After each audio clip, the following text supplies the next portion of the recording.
आज मौजे वाळवा मैदानामध्ये होत्याचं नव्हतं झालेलं आहे.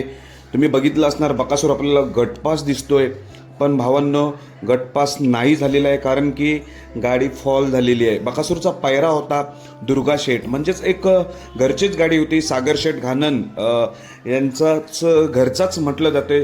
बकासूर आणि दुर्गा ही घरचीच गाडी आत पळाली, आपल्याला त्यांच्याच नावाने होती.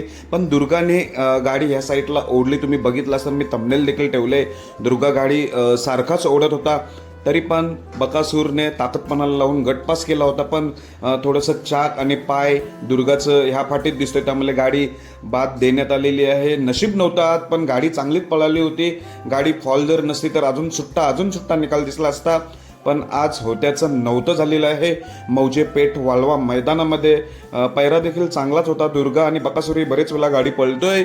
आज देखील वाळवा मैदानात पळाली, पण दुर्गाने एका साईडला गाडी ओढल्यामुळं हा पराभव झालेला आहे. त्यामुळे कोणी काही वाईट वाटून घेऊ नका. नक्कीच बकासूर पुढे आपला कमबॅक करेल. धन्यवाद भाऊ.